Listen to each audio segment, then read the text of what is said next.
बोलो जयकारा बोल मेरे श्री गुरु महाराज की जय। सभी गुरुमुख प्रेमियों से सप्रेम जय सच्चिदानंद।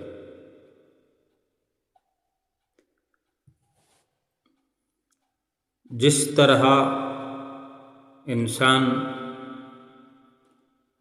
अपने निकट भविष्य के लिए, आने वाले समय के लिए, अपनी जीवन की ज़रूरतों के लिए अनेक प्रकार से व्यवस्थाएं करता है, कुछ बचत करता है, रुपया पैसा कमा करके हर किसी की ये हार्दिक इच्छा रहती है कि वो कुछ न कुछ बचत करे, और प्रयास तो यही होता है कि अधिक से अधिक बचत करे। जीवन का निर्वाह करते हुए, जरूरतों को पूरा करते हुए एक बचत रोज की रोज होती रहे। कोई बैंक में अकाउंट खोल करके उसमें बचत शुरू कर देता है, कोई कहीं इन्वेस्ट कर देता है, कोई सोना लेकर के रखता है, कोई जमीन जायदाद लेकर के रखता है। धन के अलावा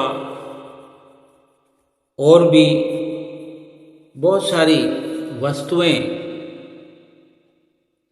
जीवन में जो रोज काम आया करती है, कुछ वस्तुएं या धन जो एक निश्चित समय पर काम आता है, आ सकता है। जैसे घर में कभी न कभी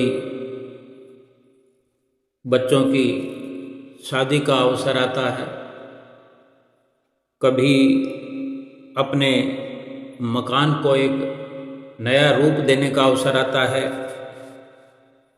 तो ये विचारधारा हमारे अंदर चलती रहती है कि मकान भी बनाना है, गाड़ी भी लेना है, बच्चों की शादी करनी है, बच्चों को पढ़ाना लिखाना है। हर किसी की अलग अलग प्रकार की व्यवस्था हो सकती है, लेकिन ये सब के लिए जरूरी है कि हर कोई बचत करके अपने किसी भी ऐसे वक्त के लिए कि जब मुश्किलों का सामना न करना पड़े, वो व्यवस्था करके रखना चाहता है, करके रखता है, प्रयास जारी रहता है। अगर किसी वक्त जरूरत हो और हमने ऐसी व्यवस्था ना की हो, फिर उस वक्त कितनी मुश्किलों का सामना करना पड़ता है। विस्तार से समझने की जरूरत है कि जितनी हम बात कर रहे हैं, जितना विचार कर रहे हैं, जितनी चर्चा हो रही है, वो शरीर के मानित,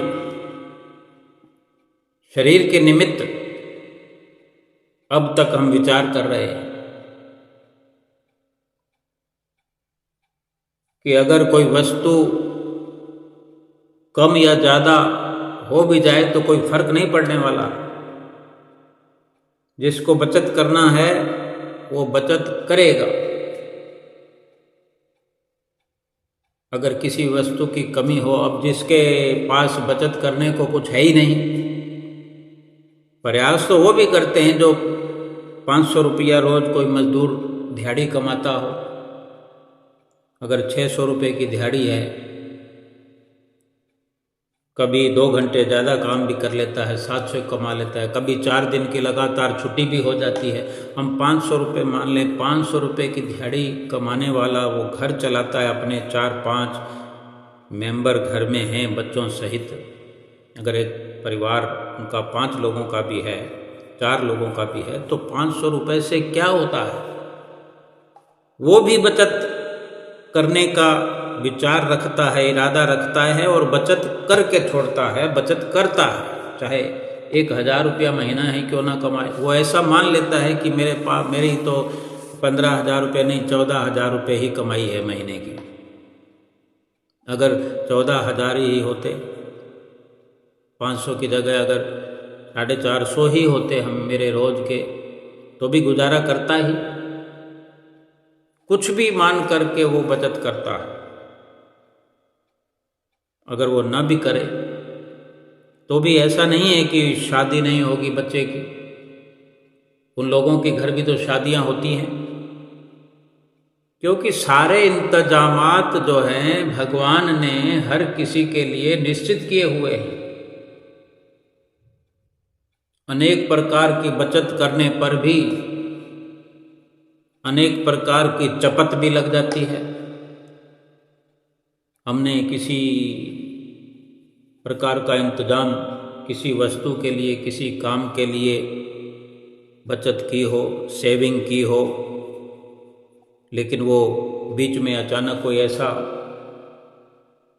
घटित हो जाए कि कहीं और खर्च हो जाए, तो कुदरती आपदा का कुछ पता नहीं है। लेकिन फिर भी हम ये समझने की कोशिश करें कि हमारा जतन ये होता है कि हम बचत करके चलते चले। और जो ऐसा सोचते हैं कि अभी तो खाने पीने के दिन हैं, ऐश करने के दिन हैं, सुख भोगने के दिन हैं, अभी बचत की क्या ज़रूरत है, फिर करेंगे, अगले साल शुरू कर देंगे, 6 महीने बाद शुरू करेंगे, तो उनका वो दिन कभी नहीं आता। उनके जीवन में हर वक्त जब देखो कर्ज सिर पर चढ़ा रहता है। तो ऐसी ऐश परस्ती का भी कोई लाभ नहीं। एक सामाजिक विचार है, दुनियावी विचार है, संसारिक विचार है। बड़े बुजुर्गों की ये समझाइश अपने परिवार में अपने बच्चों के साथ होती है कि सामाजिक जीवन में किसी भी घटना दुर्घटना से निपटने के लिए, मुकाबला करने के लिए हमारी जो स्थिति है वो वक्त ज़रूरत काम पड़ने पर एक अच्छी मजबूत स्थिति हो, ताकि निश्चिंत होकर के, और जो बचत करते हैं चाहे वो गरीब है, वो अपनी गरीबी के अनुसार बचत करेगा। चाहे वो 1,000 रुपया लेकर बैंक में हर महीने जाता हो, जमा कराता हो, उसके लिए वो बड़ी मायने रखने वाली पूंजी बन जाती है। जो लखपति है वो एक की बजाय 10,000 या 20,000 महीने के भी जमा कर सकता है। उससे बढ़कर भाव समझने का यह है कि इस जीवन में हर प्रकार की बचत करने की ज़रूरत है, और हम करते तभी एक सफल इंसान, सफल जीवन व्यतीत करने वाला व्यक्तित्व का मालिक समझा जा सकता। हर किसी को ये अच्छे व्यक्तित्व वाला है, अच्छे व्यवहार वाला है, अच्छी सोच वाला है। कैसे करना है, क्या करना है, बचत करने वाले अपने आप अपना एक फिक्स प्रोग्राम बना लेते हैं, अपनी ऐसी सोच बना लेते हैं कि कहाँ से क्या करना है, कैसे कटौती करनी है। जो जैसी हालत में है वो अपने आप निश्चित करता है कि मुझे इतना बचाना है, इतना तो मैं बचाऊंगा ही। फिजूल खर्चियाँ करने वाले फिजूल खर्ची करके भी कहीं ना कहीं से बचत कर लेते हैं, तो बचत तो चाहो तो हो जाती है। अब हम ये विचार करें कि परमात्मा ने सबको ये सुंदर मनुष्य जन्म दिया है, तो बचत तो हम हर क्षेत्र में करते हैं, कर रहे हैं। एक अनमोल वस्तु जो परमात्मा ने हर किसी को जीवन में दी है, इस अनमोल शरीर के साथ जो अनमोल श्वास दिए हैं, अनमोल वक्त दिया है, इसकी भी बचत करने की जरूरत समझने की अगर हम कोशिश करें कि कैसे श्वासों को बचाया जाए। सबसे अगर कीमती वस्तु जीवन में हमारे है वो श्वास है, वो वक्त है, वो शरीर है। शरीर का हमें पता नहीं कितने दिनों के लिए मिला हुआ है, वक्त का पता नहीं कितने दिनों के लिए है, लेकिन फिर भी बचत की जा सकती है कि यहाँ से उठाकर यहाँ खर्च कर दिया जाए, वक्त यहाँ से निकाल करके यहाँ लगा दिया जाए। वो वक्त एक प्रकार से बचत होता चला जाएगा। जहाँ लगाया जाएगा वहाँ उस क्षेत्र में एकत्रित होता जाएगा। उस वक्त से जो भी कमाया जाएगा, उस वक्त से जो लाभ उठाया जाएगा, वही हमारे इस जीवन रूपी खाते में, अकाउंट में जमा होता जाएगा। सबसे बड़ी सुंदर बात समझने की श्वासों के लिए कि श्वासों को कैसे बचाया जाए। संतों महापुरुषों की शरण लेने पर हर किसी को ये अवसर मिल चुका है। हर किसी के जीवन में ये लाभ का अवसर है कि संतों महापुरुषों ने हमें युक्ति बताई है श्वासों की बचत करने की। श्वासों की बचत करें, वक्त जरूरत काम आएंगे।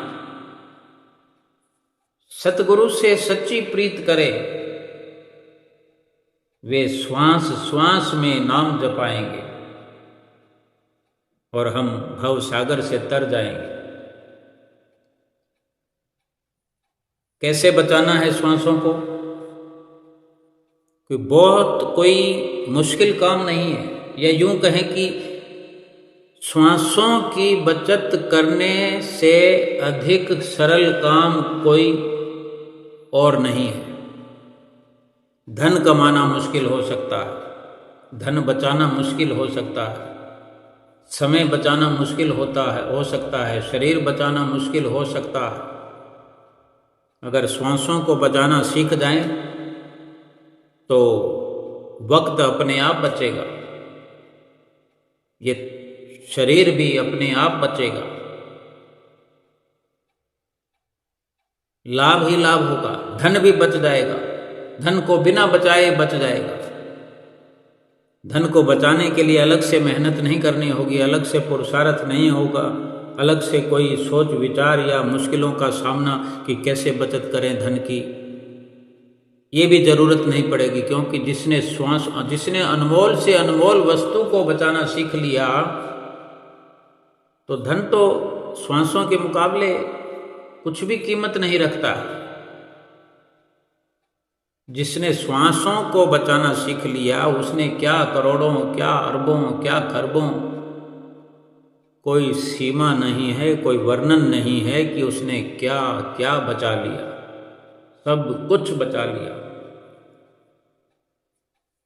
हम सत्संग में तो अनेक प्रकार से सुनते ही रहते, लेकिन उसको समझने के लिए थोड़ा वक्त चाहिए, थोड़ा विस्तार से जानने के लिए एक अवसर चाहिए कि अगर अवसर मिल जाए, जैसे कबीर साहब जी का ये दोहा हम अनेकों बार सुन चुके हैं और इसके मिलते जुलते बहुत से वाक्य हमने सुने हैं, शब्द सुने हैं संतों से, महापुरुषों से, महात्मा जनों से, 22 जनों से, हमने श्री गुरु महाराज जी से सुने हैं। पंचम पातशाही गुरु महाराज, श्री परमहंसों ने शुरू से लेकर आज तक श्री परमहंस दयाल महाराज जी, पहली पातशाही जी, दूसरी पातशाही जी, तीसरी पातशाही जी, चौथी पातशाही जी, पंचम पातशाही जी और आज हुजूर छठी पातशाही गुरु महाराज जी, कोई भी ऐसा अवसर नहीं आया होगा जब उन्होंने हमें हिदायत ना की हो।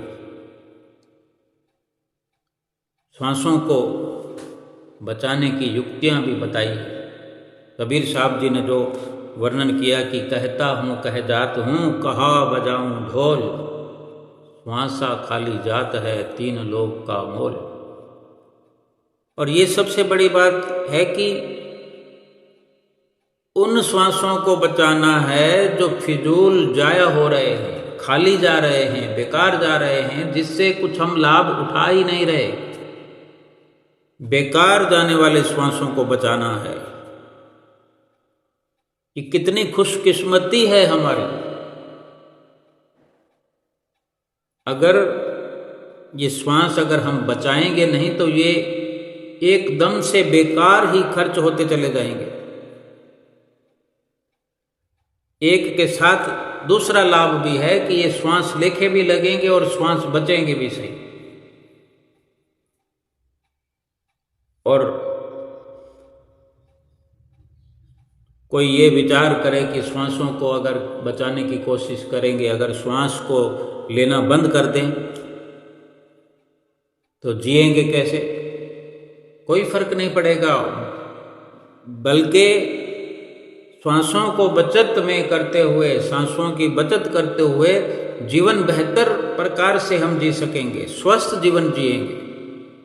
पहले से बेहतर जीवन हो जाएगा, पहले से बेहतर हमारा स्वास्थ्य हो जाएगा, पहले से बेहतर हमारी मानसिकता हो जाएगी, पहले से बेहतर हमारा मुकद्दर हो जाएगा, मुकद्दर बदलने लगेगा, तकदीरें बदलने लगेगी। क्योंकि श्वासों की बचत करना तकदीर को बदलने जैसा है। क्योंकि निश्चित तौर पर प्रभु ने हमें श्वास खर्च करने के लिए दिए हैं, लिख दिया है कि तुम्हें 24,000 श्वास रोज खर्च करने ही पड़ेंगे, श्वास खर्च हो जाएंगे। क्योंकि 24,000 श्वासों का लेखा जोखा रोज खर्च करने का बना हुआ है। बेशक किसी घड़ी में ज़्यादा खर्च होते हैं, किसी घड़ी में कम होते हैं, तो एवरेज मिला दिया गया, बना दिया है। कहीं कहीं 21,000 कुछ श्वासों का भी जिक्र आता है। लेकिन शास्त्रों में जो वर्णन है सीधा सीधा 24,000 श्वासों का है। तो हम 24,000 श्वासों के माध्यम से ही समझते हैं। हमने समझना है और करना है। भाव केवल इतना ही है कि श्वासों को लेखे लगाना। कुछ भी अगर हम बचाएंगे, अगर धन बचाते हैं तो उसका भाव यही होता है कि धन को बचत करके किसी अच्छी जगह लगाना। शरीर को अगर हम बचाना चाहते हैं, कोई काम नहीं करना चाहते, कोई मुश्किल काम होता है नहीं करना चाहते, तो हम चाहते हैं कि थोड़े समय में अधिक कमाई हो जाए, थोड़े समय में हमारा काम बढ़िया हो जाए, हर कोई चाहता है। तो श्वासों का भी ऐसा ही है। जो हमें सतगुरु की ओर से शब्द मिला हुआ है, नाम मिला हुआ है, हम जो सुमरन करते हैं, सुमरन से ही श्वास बचते हैं। बेशक हमें पता ना हो, श्वासों की बचत हो रही हो, पता ना हो, तो आज पता लग जाएगा बचत तो हो रही है। अगर सुमरन करते हैं तो, अगर सतगुरु से हमारा जुड़ाव है तो, सतगुरु की आज्ञा में हैं, आज्ञा की पालना में हैं, सुमरन कर रहे हैं, सुमरन करते हैं, तो श्वासों की निश्चित रूप से बचत हो रही है। अभी अगर कोई अनजान बन के चलता रहे, ज़्यादा लेखा जोखा ना रखता हो, लेकिन बचत करता हो, तो बचत तो होती रहेगी। लेकिन सबसे बड़ी बात ये भी है कि जो भी बचत होती रहे उसका हमें मालूम भी हो तो और अच्छी बात है, ताकि कहीं गफलत ना हो जाए, हम वंचित ना हो जाएं, हमसे चूक ना हो जाए, एक एक श्वास हमारी निगरानी में रहे, क्योंकि बहुत कीमती है। 24,000 श्वास हमें खर्च करने के लिए मिले हैं। अगर हम बचत करना चाहें तो कर सकते हैं। सबसे बढ़िया तरीका, यूं तो कई प्रकार की एक्सरसाइज करने वाले, योगा करने वाले, प्राणायाम करने वाले श्वासों की बचत करते हैं, यानी श्वासों को कम खर्च करना, धीरे धीरे श्वास लेना, धीरे धीरे छोड़ना, बचत हो गई श्वास की। और सरलता से समझते हैं, हमें जो एक नामधारी गुरुमुख के लिए, सुमरन करने वाले गुरुमुख के लिए, प्रेमी के लिए, सेवक के लिए, भक्त के लिए सबसे सारी दुनिया से लाभ वाली बात यह है कि वो सब कुछ करते हुए श्वासों को लेके लगा रहा है। जो योगा करता हो, प्राणायाम करता हो, सुमरन का पता नहीं है, भजन अभ्यास का पता नहीं है, सतगुरु की शरण हासिल हुई नहीं है, तो श्वासों का लाभ उसे मिलेगा। जीवन, उसका शरीर स्वस्थ होगा, मानसिकता अच्छी होगी, बहुत कुछ लाभ उसका मिलेगा, लेकिन आत्मा का भला नहीं होगा। जो सतगुरु से जुड़े हुए हैं, गुरुमुख प्रेमी हम लोग, जो नाम की कमाई में लगे हुए हैं, नाम का सुमरन करते हैं, भजन अभ्यास करते हैं, सतगुरु की आज्ञा की पालना करते हैं, सतगुरु का ध्यान मस्तक पर धारण करते हैं, नियमित रूप से भजन अभ्यास करते हैं, उसके जीवन में अलभ्य लाभ हर पल, हर श्वास में होता चला जाएगा, और हजारों श्वास रोज के रोज बचत किए जा सकते हैं। और जब तक श्वास खत्म नहीं होंगे जीवन में, बचत किए हुए श्वास भी जब तक खत्म नहीं होंगे, मौत छू भी नहीं सकती।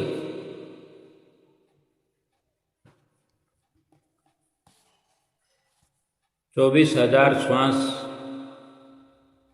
निश्चित हैं, और हमें सतगुरु ने 2 घंटे भजन अभ्यास निश्चित रूप से करना अनिवार्य बताया है। सबने सुना है,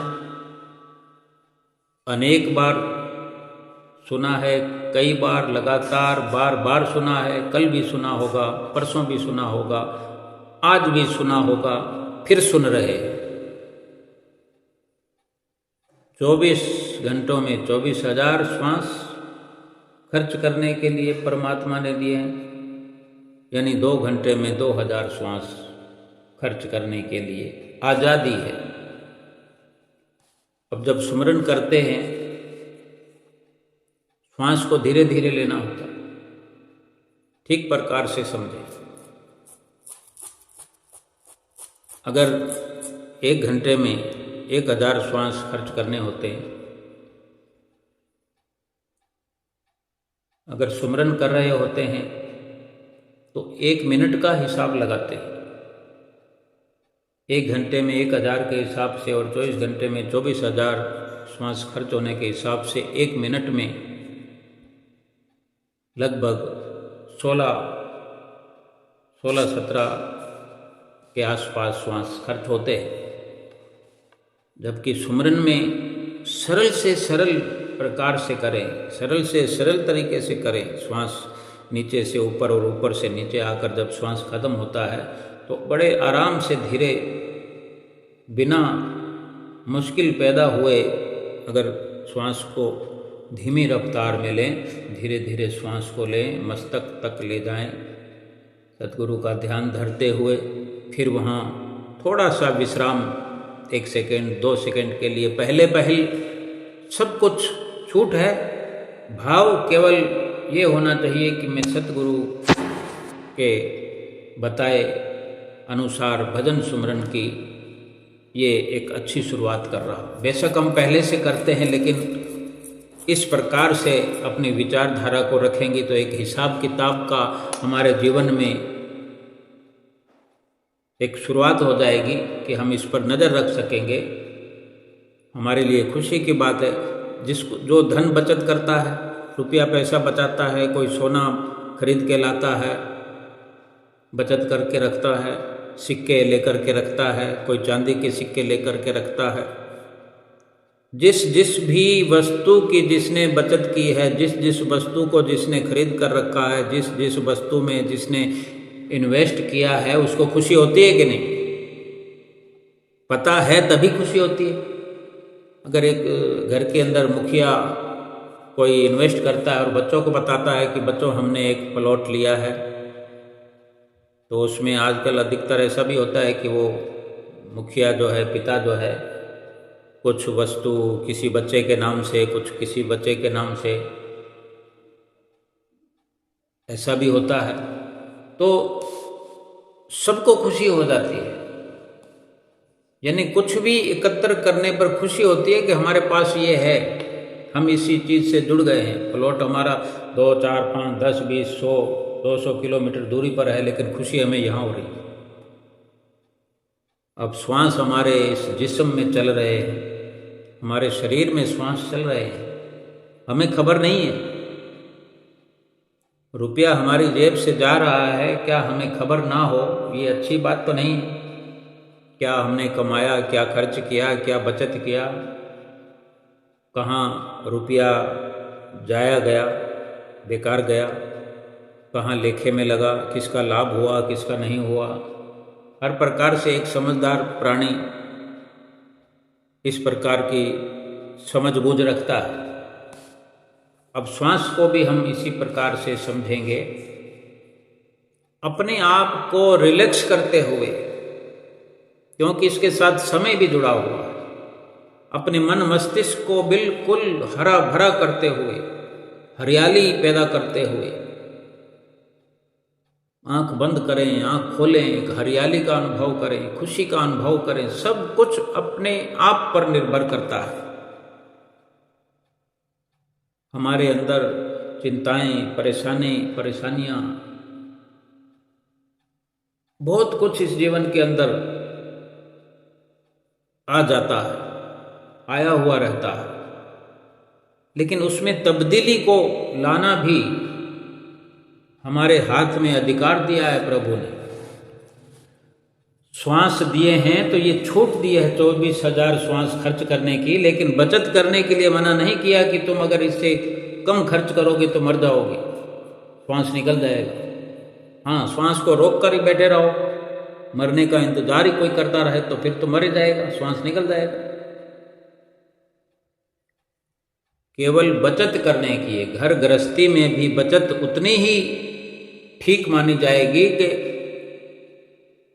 घर की ज़रूरतें, जीवन की ज़रूरतों को पूरा करते हुए, ज़रूरतों के पूरा करने का मतलब है तन के लिए कपड़ा, पेट के लिए खाना, खुराक, चाहे जैसे सदियों से प्रचलन आया है कि दाल रोटी, क्योंकि ज़रूरी नहीं है कि मटर पनीर खाना है, शाही पनीर खाना है। वो दाल रोटी सबसे बेहतर भी स्वास्थ्य के लिए रहेगी, सुविधा भी रहेगी, बचत करने का उसमें खुला अवसर है। कोई ये सोचे कि अब और अधिक बचत करनी है तो हम एक समय खाना खाएंगे, फिर कहीं आगे वक्त में कहे कि अब एक दिन खाना खाएंगे, दूसरे दिन नहीं खाएंगे, आज खाया है तो फिर कल नहीं खाएंगे, एक दिन छोड़कर खाना खाने लगे, या फिर चल के कहीं 2 दिन छोड़कर खाना खाने लगे। ये बचत ठीक नहीं है। अपनी ज़रूरतों को पूरा करते हुए, जहाँ 4 सूट पहनने हैं वहाँ 2 कर दिए जाएं, जहाँ कुछ अधिक खर्च हो रहा है तो विचार किया जा सकता है कि कहाँ कुछ चेंज कर दिया जाए कि थोड़ा कम खर्च हो सके। 4 जोड़ी जूते हमारे पास पड़े हैं और फिर एक और जूता लेने का, चप्पल लेने का इरादा हो रहा है तो उसको बदल दिया जाए, तो 4 जूते या 4 अच्छी चप्पलें हैं तो 2 साल ही हमें ज़रूरत ना पड़े। तो ऐसी बातें सोच करके इस प्रकार से बचत करने वाले करते, बल्कि ये नहीं कि जहाँ ज़रूरत हो वो भी कहीं पर किसी को देने हैं, ब्याह में, सगाई में, शादी में, या कहीं दिखावा करना है 5,000 का, तो वहाँ अगर 2500 का करेंगे तो भी काम चल जाएगा, तो हो गई 2500 की बचत। फिजूल खर्ची को रोकना बचत होता है, वो अच्छी बचत है। ये श्वासों का भी, और श्वास तो फिर महापुरुषों ने निश्चय कर दिया है आद जुगाद से कि लेखे में सोई घड़ी बाकी दिन बर्बाद, कि जिस घड़ी में कोई भगवान का सुमरण कर रहा है, नाम जप रहा है, जो वक्त भजन सुमरण में लगता है, कीर्तन में लगता है, भगवान के नाम में लगता है, वही घड़ी सफल है, वही श्वास सफल है, बाकी सब बेकार है। तो सारे के सारे श्वास जो हैं फिजूल जा रहे हैं। जीवन को जीना है, लेकिन नाम बिना जग जीवना, सो दादू किस काम, कि जो नाम का सुमरण किए बिना जाता है, जी रहा है। संत दादू दयाल जी कहते हैं कि नाम के बिना जो जीता है, नाम के सुमरण के बिना जो जीवन जी रहा है, ऐसा जीवन जीने का कोई लाभ नहीं है। अब हम सुमरन जैसे करते हैं तो श्वास को धीमी गति में चलाते हैं। एक आसान सा चुनाव करना है, थोड़ा सा संघर्ष करेंगे तो लाभ मिलेगा, अपनी अंदर से मजबूती होगी। एक जुगत लगाने की जरूरत तो हर काम में रहती है, लेकिन शुरुआत को तो कैसे भी किया जा सकता है। सुमरन की हमने शुरुआत कर दी है सतगुरु के वचन मानकर, श्री गुरु महाराज जी की आज्ञा को मानकर, कि श्री गुरु महाराज जी की अगर आज्ञा मान रहे हैं, श्री गुरु महाराज जी हमारे अंतर्यामी हैं और हम भी मानते हैं, तो उनकी नज़र हम पर बनी हुई है। कहीं कमी पेशी होगी वो सब कुछ ठीक करने वाले हैं। तकदीर बदलने में देर नहीं लगेगी। हमने 1 मिनट में जहाँ 16-17 श्वास की हमें आज़ादी है, अगर हम बड़े आराम से आज शुरू करके देख सकते हैं।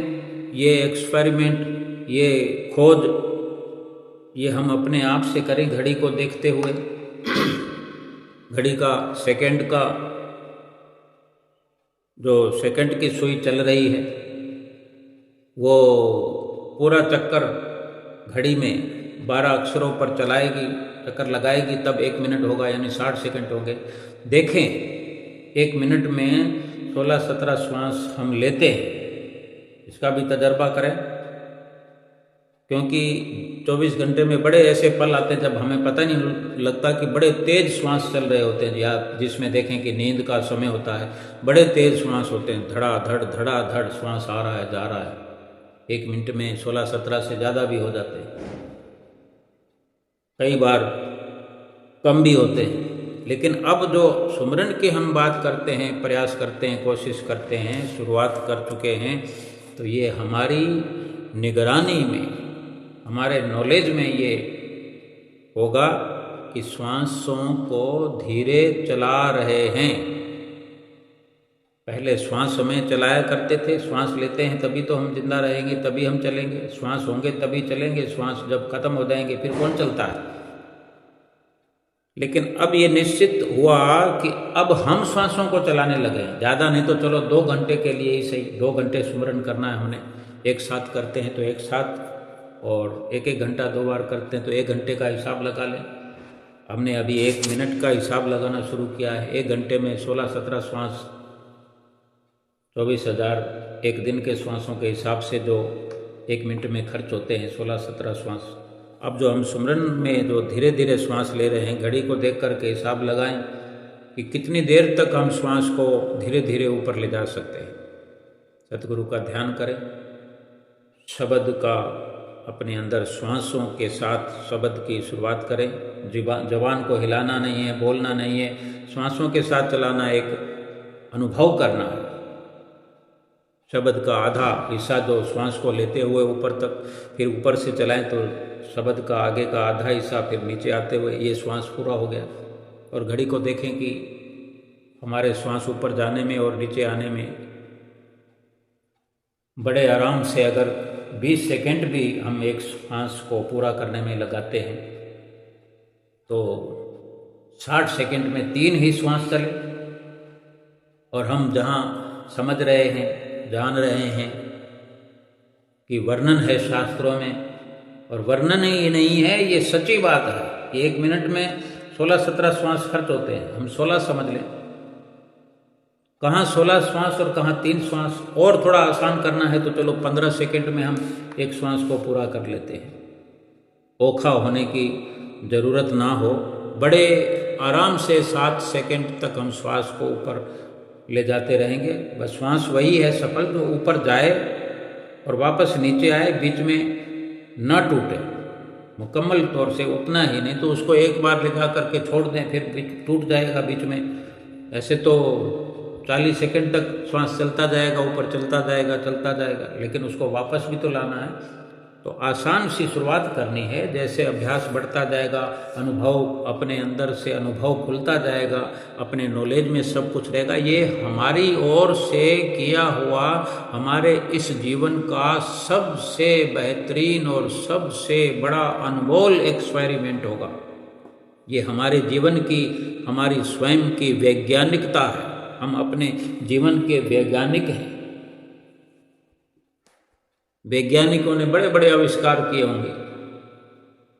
श्वासों को बचाने वाले, श्वासों की बचत कराने वाले वैज्ञानिक इस दुनिया में हैं, वो हमारे श्री गुरु महाराज जी हैं, जिन्होंने हमें नाम की बख्शिश की।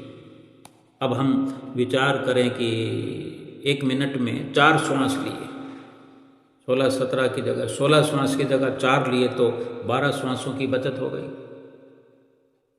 अगले श्वास में ये हम भूल गए, ध्यान कहीं भटक गया, ऐसा भी होगा, बहुत बार होगा, ऐसा वैसा बहुत कुछ होगा, ध्यान भटकेगा। लेकिन जो हमने शुरुआत की है, हमारी निगरानी में रहने पर ये श्वास हमारी निगरानी में चलेंगे तो भटका कर हमारा ध्यान, हमारा मन वापस वहीं आएगा कि अब शुरू होता है श्वास।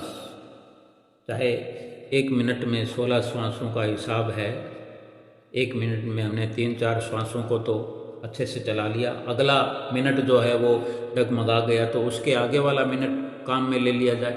1 घंटे में 10 मिनट का भी लेखा जोखा अपने हाथ में कर लिया तो 10 मिनट के अंदर भी 160-70 श्वास खर्च होते हैं। और हमने नियमित रूप से 4 का हिसाब लगाएं तो 10 मिनट में हमने 40 चलाए, 10 मिनट में हमने 100-125 श्वासों का फायदा कर लिया। 1 घंटे का हिसाब लगाएं, 1 घंटे में इस हिसाब से लगभग 1000 श्वास खर्च होते हैं। तो हर मिनट में अगर 10-12 श्वास, 10 भी अगर श्वास बचाते हैं 1 घंटे में, 1 मिनट में, 1 मिनट में 10 श्वास बचाते हैं तो 1 घंटे में 600 श्वास बचा लिए। यानी जितना खर्च करते हैं उससे ज़्यादा बचत हो रही है। अगर हम 50-50 मान लें, आधा भी मान लें कि हम आधे श्वास करते हैं तो 2 घंटे का हिसाब हम लगाएं कि 2 घंटे में 2000 श्वास खर्च होने की छूट है और हमने 1000 श्वास बचा लिए, 500 भी श्वास बचा लिए। तो ये बचत रोज हो रही है। ये कभी इस प्रकार का हमारा जो एक्सपेरिमेंट है, इस प्रकार की हमारी जो सोच है बन जाती है, सतगुरु से हमारा ऐसे जुड़ाव हुआ है, सतगुरु की आज्ञा और मौज पर हम चलने लगे हैं, उनकी आज्ञा को शिरोधार्य किया है। ये तो श्वासों की बचत की बात कर रहे हैं, उसके ऊपर क्या क्या लाभ हमें सतगुरु समझाते हैं। अब जिसको श्वासों की बचत करना आ गया तो उसका धन तो अपने आप बचेगा। जो सुमरन करने वाला हो जाएगा, भजनीक माना जाएगा, सेवक और संत विचारों वाला, संतों की विचारधारा वाला इंसान हो जाएगा, पाक पवित्र जिसकी आत्मा सुमरन करते करते हो जाएगी, भला वो फिजूल खर्ची करेगा? नहीं करेगा। वो संसारिक ख्यालों से अपने आप को बचाने लगेगा। संसारिक विचारधारा से उसकी विचारधारा आध्यात्मिक होती चली जाएगी। शरीर से चल करके उसका ध्यान आत्मा पर केंद्रित हो जाएगा, उसकी आत्मा पवित्र होगी। वो आत्मा को कपड़े पहनाने के लिए सोचने लगेगा। हम जो सुमरन करते रहेंगे तो ये सोचो कि ये आत्मा की बचत है, आत्मा के लिए सेविंग हो रही है, ये आत्मिक लाभ हो रहा है, ये परलोक का तोषा है, परलोक में साथ ले जाने वाला धन है। ये आत्मा के नाम में, आत्मा के अकाउंट में अगर आत्मिक धन इकट्ठा हो रहा होगा, हम कर रहे हैं, होने लगेगा धन इकट्ठा, तो आत्मा खुश होगी कि नहीं होगी? जिसकी आत्मा खुश है, जिसकी आत्मा प्रसन्न है, तो उस पर परमात्मा की भी प्रसन्नता अवश्य अवश्य होगी। सोचने मात्र से परमात्मा की प्रसन्नता हो जाती है। एक बच्चा अगर माता पिता से कहता है कि मैं इतने रुपए ढेर सारे कमा के लाऊंगा, मैं आपकी गोदी में, आपके हाथों में वो धन ला के रखूंगा, माता पिता को कितनी खुशी होती है कि अगर बच्चा ये कह दे कि मैं मम्मी आपके लिए ये लेके आऊँगा, पापा आपके लिए लेके आऊँगा। छोटे छोटे बच्चे होते हैं, अभी उनकी पढ़ाई भी पूरी नहीं हुई है, अगर ऐसी बातें करते हैं तो माता पिता की आंखों से आंसू आ जाते हैं खुशी के मारे। उनके अंदर खुशी समाई नहीं जाती, इतनी खुशी होती है जब बच्चे ऐसा कहते हैं। तो हम भी तो परमात्मा के बच्चे हैं, परमात्मा की अंश हैं। केवल विचार करने मात्र से उनकी प्रसन्नता बरसात की तरह हमारे जीवन में बरसती है। बोलो, तकदीर बदलेगी कि नहीं बदलेगी? हम जो तकदीर लेकर के आए हैं वो हमारी बनाई हुई है। परमात्मा ने तो हमारा साथ देना है, तब भी दिया। आज अगर हम दुख पा रहे हैं, दुखों वाली तकदीर हमने बनाई, तो परमात्मा ने तो साथ ही रहना है। परमात्मा ने लेखा जोखा बना दिया। परमात्मा ने ये रास्ता भी तो बनाया है ना, भजन करो, सुमरन करो, भक्ति करो, अपने श्वासों को लेके लगाओ। श्वासों की बचत किस लिए करनी? बचत हो गई तो हमारा जीवन स्वस्थ रहेगा। जो श्वास बचत में रहेंगे वो उम्र को बढ़ाएंगे, और उम्र को बढ़ाकर क्या करना है? जिसने सुमरन करना सीख लिया उसको अगर श्वासों का और खजाना दे दिया जाए, किसी भजन करने वाले को, सुमरन करने वाले को परमात्मा अगर छूट दे दे, उसको बता दे कि तुम्हें 10 दिन का अवसर और देता है, तो वो खुश इसलिए होता है कि मैं 10 दिन और भजन करूंगा, 10 दिन और सिमरन करूंगा, 10 दिन और सेवा करूंगा, 10 दिन और आरती पूजा करूंगा, मैं अपनी आत्मा को 10 दिन और सुखी बनाऊंगा। क्योंकि ये सारी बचत जो आत्मा के लिए हो रही है, 1 मिनट में हम इतनी बचत कर सकते हैं। कबीर साहब जी ने जो कहा है वो यूं ही थोड़ी कहा है कि कहता हूँ कह जात हूँ, कहा बजाऊं ढोल, श्वासा खाली जा रहा है 3 लोक का मोल। एक श्वास के बारे में कहा है, 3 लोक 14 भवन, इतना धन, इतनी कीमत। उसकी कीमत कोई असरफियाँ या कोई गाड़ियाँ, बंगले या सोना चांदी हीरे मोती उस रूप में नहीं है। ये एक उदाहरण बताया है कि एक श्वास की तुलना में कुछ भी नहीं है इस दुनिया में, इस लोक में कुछ भी नहीं है। एक श्वास की कीमत 3 लोकों के बराबर आंकी है, निश्चित की है कि एक श्वास की इतनी कीमत, इतनी संपदा एकत्र कर सकता है जो सुमरन में लगाता है श्वास को। एक श्वास का इतना लाभ कमा सकता है। अगर हम इतना समझते हुए, एक श्वास की इतनी कीमत होने पर, बार बार संतों महापुरुषों से सुनने पर, समझने पर भी अगर हम आलस्य करें, प्रमाद करें, मोह की निद्रा से न जागें कितने दुख की बात है, कितने अफसोस की बात है। आत्मा का क्या होगा फिर? आत्मा का उद्धार कैसे होगा? अभी नहीं हुआ तो फिर कब होगा? हम अगर सोचते रहेंगे कि आज करेंगे, कल करेंगे, परसों करेंगे, वक्त का तो पता ही नहीं है, श्वासों का भी कोई पता नहीं है कब खत्म हो जाएं, कितने श्वास मिले, कोई रसीद नहीं मिली है हमें। कोई हमारे हाथ में हिसाब किताब नहीं दे गया, तुम्हें इतने श्वास हैं, इतने तुम्हारे दिन हैं और इतने समय के लिए तुम्हें शरीर मिला है। कब तक ये शरीर स्वस्थ रहेगा, कब बीमारी आएगी, कब दुख होगा, कब कोई अंग भंग होगा, कहीं तो कुछ लिखा नहीं है। इसलिए कल तो कल, आज पर भी नहीं छोड़ना है कि मैं आज करूँगा, बल्कि अभी अभी यानी जैसे दिन निकले पहले सतगुरु ध्याइए, पाछे करिए काम। आंख खुलते ही शुरुआत करें, चाहे कितना ही काम करना हो। चलो बहुत भारी काम है, मैं उठते ही और जल्दी उठ कर के सुमरन भजन अभ्यास नहीं कर सकते। बहुत काम काजी हैं, माताएं हैं, बहनें हैं, भाई हैं, बुजुर्ग हैं, बच्चे हैं, जो भी हैं करने वाले।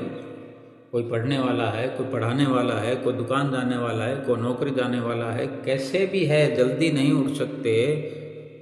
शुरुआत तो अपने बिस्तर में ही कर सकते हैं, 5 मिनट ही सुमरन कर लें, फिर नहा धोकर जैसे वक्त मिले। माताओं बहनों को तो पूरा दिन मिला हुआ है, जब मर्जी करें।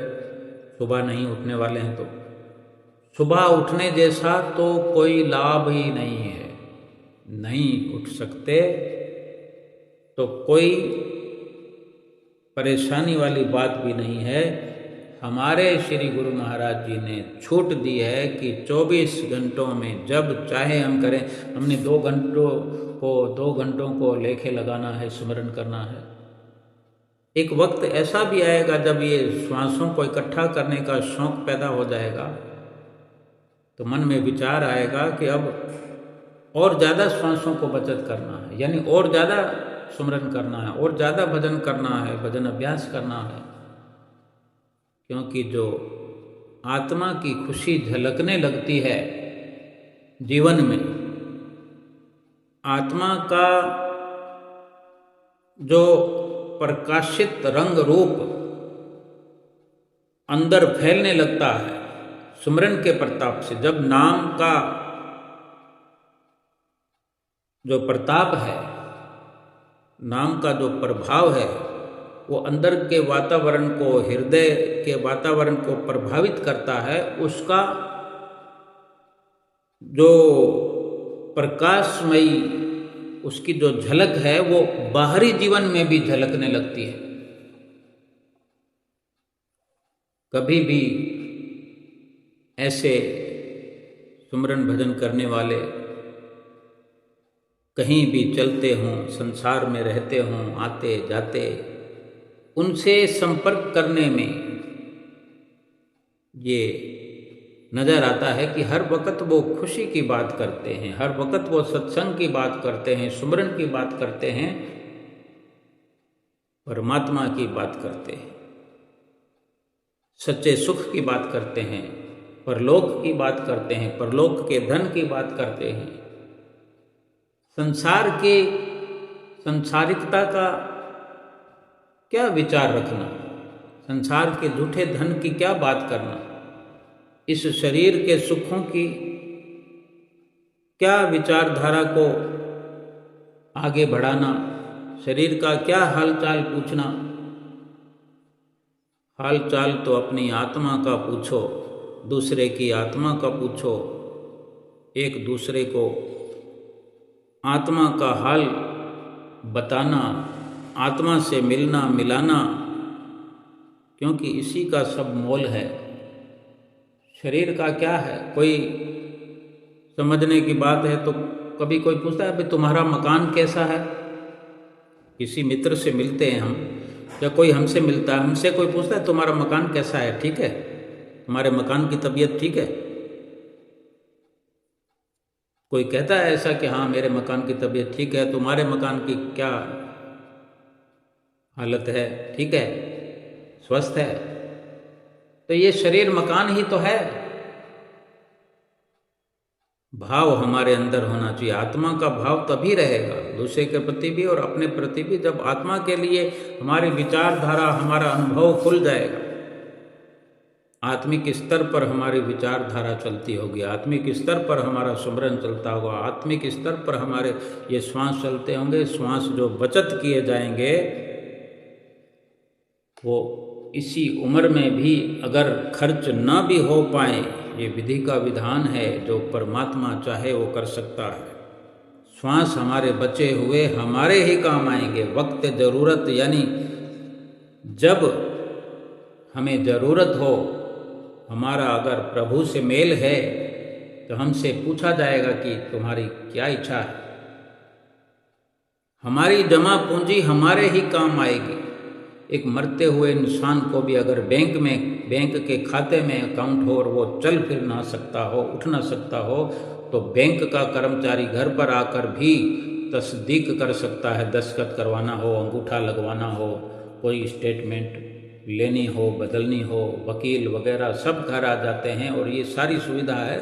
तो जहाँ सच्ची सरकार है, क्योंकि ये श्वासों की बचत तो हम सतगुरु के चरणों में, उनकी देख रेख में, उनकी सुविधाओं में, उनकी सुरक्षा में ही तो हम ये बचत करने वाले हैं और कर सकते हैं, और वही संभाल के रखते हैं। तो हमसे पूछेंगे, हमारा संपर्क अच्छा हो, हमारा कनेक्शन अच्छा हो,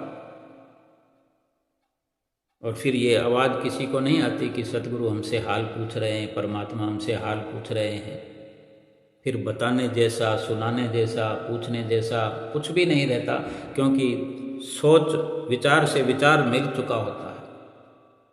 सेवक स्वामी एक मत, जो मत से मत मिल जाए, चतुराई रीझे नहीं, रीझे मन के भाई। मन के भाव हैं जिससे परमात्मा रीझते हैं, सतगुरु रीझते हैं। चतुराई छोड़ करके, काम क्रोध लोभ मोह छल कपट झूठ ये सब छोड़ करके सतगुरु की विचारधारा से अपनी विचारधारा को जोड़ते हुए, उनका कहना मानते हुए, उनकी आज्ञा व मौज में चलते हुए 2 घंटे भजन अभ्यास अवश्य करें। और 2 घंटे में जो श्वास बचते हैं, ये रोज के रोज सतगुरु के चरणों के अकाउंट में जमा करते जाएं। हमारा तन सुखी, हमारा मन सुखी, हमारा संसार का धन भी सुखी, और भक्ति का धन भी परलोक के लिए सुख सुहेला करने के लिए पर्याप्त मात्रा में सतगुरु की प्रसन्नता प्राप्त करते हुए अपना लोक सुखी करें, परलोक सुहेला करें। बोलो जयकारा बोल मेरे श्री गुरु महाराज की जय।